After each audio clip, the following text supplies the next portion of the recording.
Hello, so I'd like to share a few thoughts that I've been thinking about this morning. So today is Tuesday morning and I taught the Bible at school this morning, and then I've been at home most of the time. I've been working on my website, my little Christian bookshop, and just doing other things at home. Since I was working on my bookshop this morning, I was thinking about how, sometimes we feel like we need more of something, or it might feel like we need more of everything, or sometimes we feel like we need less of things, like less responsibilities or less things to manage.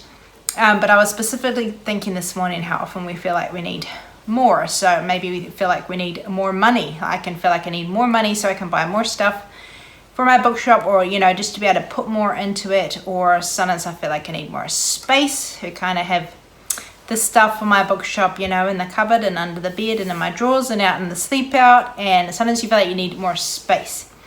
Or I often feel like I need more time. So I've got a book that I've written and that I'm editing and trying to get all finished, but I have so little time to be able to put into it. So I often feel like I need more time. And there can be other things too we just feel like we need more of. So I was praying through those thoughts this morning, as we should do. And the thought just came to me of the little boy with the 5 loaves and the 2 fish. And you know what? All he had was 5 loaves and 2 fish, and there was this huge big crowd of people. And yet with Jesus, what he had was enough. He didn't need more fish and more loaves in order to be able to feed the people. But with Jesus, it was enough because God made it enough.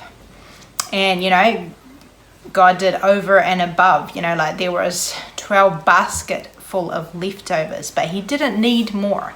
He just needed to give the little that he had to Jesus, and Jesus made it enough. And that thought encouraged me this morning. Sometimes we do need more of whatever, and we need to pray about those things, but sometimes the answer isn't more. Sometimes, the answer is God himself. And if we need more, he will give us more. And that's what we should, we should pray about those things. But sometimes we don't need more. We just need more of God's blessing and more of God's help. And God can make the little that we have be enough, or even more than enough. And there are other stories in the Bible too, like the widow with those where she had the debts and her sons were going to be taken as slaves. And all she had was a little pot. A little pot of oil. And, that was enough. She didn't need more than that when she obeyed God, and that's what we need to do. We need to give what we have to God, but we also need to obey what he tells us to do. What she had was enough. God made it enough. He made it go as far as it needed to go. So I think that's an encouragement for whatever we may feel like we need more of. We should give those thoughts to God in prayer and trust that if we do need them, that he will provide them, but also to just remember that we don't always need more. Sometimes we just need more of God's help and more of God's blessing, because he can make a little go a very long way. So that was one thought from my morning. With God, we have enough.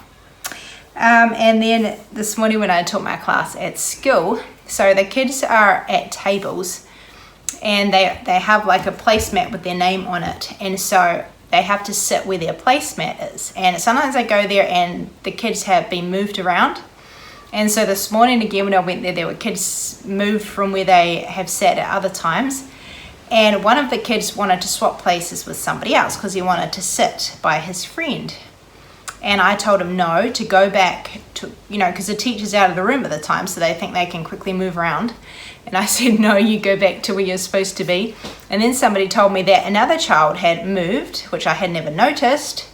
And so I told that child to go back to where they were supposed to be. And I said to them, you're where you are for a reason. You've been put there for a reason.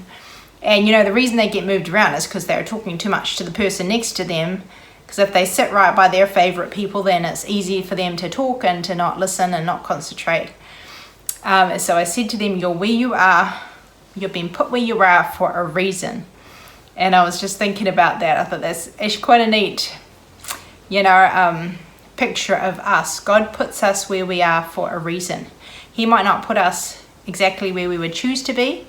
Might not be with the people that we feel the most comfortable with. He might put us with people that are different than us. But he'll put us where we are for a reason. It can be for our good, and it can also be for their good as well. So wherever God has put you, if you are following him, being obedient to him, then he's put you where you are for a reason. So we need to be content where God puts us, because he knows what is best. And then the third thought this morning, I was teaching the story of the visitors that came to Abraham and Sarah. And so I taught that this morning, but I also taught it a few weeks ago at preschool, because we're going through the story of Abraham at preschool. And at the time when I taught it at preschool, it kind of, something in there kind of got my attention. So, trying to explain it. So when I taught that story at preschool, I had just learned how to make coloring books, and I just made a coloring book. But a long time ago, I started making picture books on an American website. And so ordering them was really expensive, because you got to pay for shipping. And then the more you buy at once, the cheaper they are per book. And because they were color, they're just very expensive to buy. And so when I worked at school, I had more extra money. And so I used to buy them sometimes, and I'd buy, a big lot at once. But since I'm not working at school anymore, I don't have, a whole lot of extra money. And so I haven't been able to buy those books in quite a while. The other books that I make are off Amazon, and I can buy them off Amazon Australia, and then you can, just kind of buy a few at once. Don't need to buy a great big bulk lot at once.